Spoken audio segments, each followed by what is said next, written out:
हर्रई व भूईमार पहुंचे सीधी सांसद डॉक्टर राजेश मिश्रा। बैगा जनजाति के लोग बोले नाले का पानी पीने को मजबूर। भूईमार से बिहारी लाल गुप्ता की रिपोर्ट। बता दें कि बुधवार को सीधी सांसद डॉक्टर राजेश मिश्रा कुश्मी जनपद के वनांचल क्षेत्र हर्रई पहुंचे। इस दौरान वो वहां पर 45 मिनट रुके। बता दें कि शनिवार को हर्रई गांव के 2 लोग की डायरिया से मृत्यु हो गई थी, जिसके बाद कलेक्टर सीधी ने जांच टीम गठित की थी। तो वही बुधवार को सीधी सांसद ने हर्रई गांव पहुंचे और ग्रामीणों का स्वास्थ्य जाना एवं लोगों से समस्या पूछा तो ग्रामीणों ने बताया कि साहब हम बैगा जनजाति के लोगों के 30 से 35 घर हैं और इस बीच में पानी पीने के लिए सिर्फ एक कुआं है। एक कुआं से गुजारा नहीं हो पाता है, इसलिए हम लोग नाले का पानी पीते हैं। ऐसा सोचने वाली बात है कि आज के युग में भी नाले का पानी पीना कहीं ना विकास के सारे पोल खोलता है।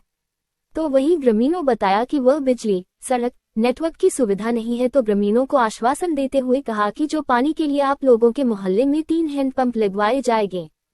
तो वही बिजली की समस्या को लेकर बोला कि हम जल्द ही प्रयास करेंगे। सुनने में आया है कि वन विभाग द्वारा एनओसी न मिलने के कारण यहां पर बिजली नहीं पहुंच पा रही है। वह भी हम वन विभाग अधिकारियों से बैठक किए हैं, जल्द ही इसका निवारण किया जाएगा। इसके साथ ही सड़क बनाने के लिए भी उन्होंने कहा कि बरसात के बाद में प्राथमिकता के तौर पर हो जाएगा। तो वही नेटवर्क के लिए भी उन्होंने ग्रामीणों को आश्वासन दिया गया। बैठक हो गई, जल्द ही नेटवर्क चालू हो जाएंगे। इसके साथ स्वास्थ्य विभाग के लोगों को में अलर्ट रहने के निर्देश दिए हैं।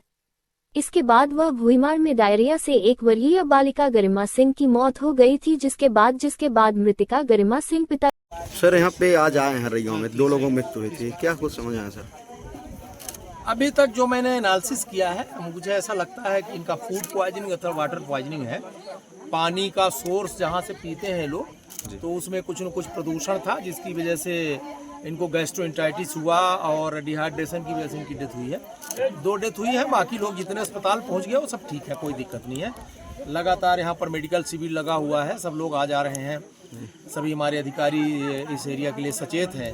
और जैसे मुझे पता चला तो मैं 2 दिन एक्चुअली कुसमी ब्लॉक में ही मैं उस क्षेत्र में था जो बिटखुरी वाला एरिया है, दुबरी और डेबा चिनगवा की तरफ था, और उधर नदी उदी बाढ़ गई थी, तो मैं उधर एक दिन फंस गया, नहीं आ पाया। कल मैं सीधी आया, आज मैं यहाँ हूँ आपके बीच में, इन लोगों के बीच में जैसे पता चला मैं आया। जी सर, हम एक और डिजिटल इंडिया की ओर बढ़ रहे हैं, दूसरी ओर आज यहाँ पे नाले का पानी पी रहे हैं। बिजली, सड़क, पानी जो जीवन जीने के लिए मूल आधार है वो भी इनको उपलब्ध नहीं हो पा रही है सर।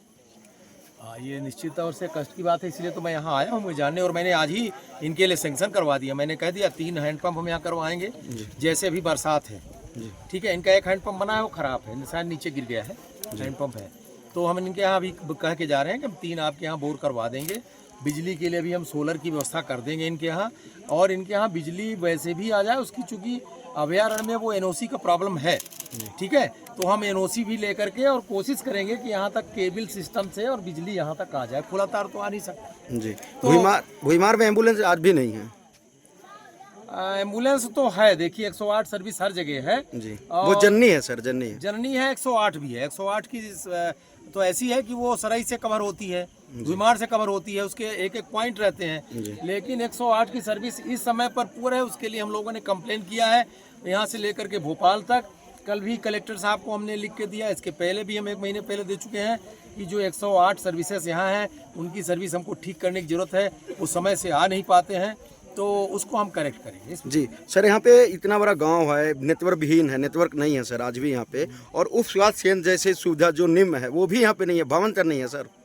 उप स्वास्थ्य केंद्र तो यहाँ का मैं समझता हूँ कि केसलार है कि भूईमार, क्या केसलार है, भूईमार में है, भूईमार में है। उप स्वास्थ्य केंद्र का एक क्राइटेरिया है कि इतनी आबादी में होना चाहिए, और अगर रोड अच्छी हो जाए तो उसकी दिक्कत नहीं है। नेटवर्क की जहाँ तक दिक्कत है, तो नेटवर्क में अभी आपको मैं आपकी जानकारी बताना चाहता हूँ। अभी 3 दिन पहले ही मैंने संजय अभयारण्य के जो फील्ड डायरेक्टर होते हैं, डिप्टी डायरेक्टर होते हैं, उनके सभी एसडीओ सबके साथ मैंने बैठक लेकर के उनको कह दिया है कि आपके फॉरेस्ट एरिया में भी हम टावर लगाएंगे, और टावर की एनओसी आपको देना पड़ेगा, नियम के अंतर्गत रह करके, परिधि में अंतर्गत रह करके। और ऐसे जितने भी पॉइंट हैं, तो हम यहाँ पर जरूर कोशिश करेंगे कि बीएसएनएल का अथवा जियो का जो भी टावर है वो टावर लगे। वो अभी हमने आप जो कह रहे हो, इससे सब समस्याएं अपनी ये फॉरेस्ट की वजह से हो रही थी, संजय अभयारण्य की वजह से हो रही थी, और इसकी बैठक मैं परसों ही ले चुका हूँ सभी अधिकारियों के बीच में। बहुत सारी उस क्षेत्र की समस्याएं थी जहाँ मैं था, वहाँ भी भाई गाँव की बहुत सारी जमीन की समस्याएं थी, वो समस्याएं मैंने परसों ही बैठक में सब दूर करा दिया है। सर, तो टावर भी मैं लगवाऊंगा इस क्षेत्र में। सर आखिरी सवाल, ये यहाँ पे विद्यालय जो हैं वो पूरे खंडहर हो चुके हैं, सब चूकते हैं, बच्चे उसमें बैठने को मजबूर हैं सर। वो मैंने देखा नहीं है विद्यालय के बारे में, अगर ऐसा है तो उस भवन को हम ठीक कराएंगे, दूसरा भवन बनवाएंगे। सरकार के पास किसी संसाधन की कमी नहीं है। अभी हमने आते विद्यालय भी पूछा, आप लेट आए हो? नहीं सर, साथ में आए तो मैंने विद्यालय पूछा होगा। आप देखिए मैंने एक एक पॉइंट पूछा है, आपका स्कूल कैसा है, लेकिन आप बता रहे हो इस क्षेत्र के जनता ने, किसी ने मुझसे नहीं कहा कि विद्यालय की ये स्थिति है। तो अगर आपने मेरे संज्ञान में रखा तो मैं इसको भी इनसे पूछ करके ठीक कराएंगे। धन्यवाद।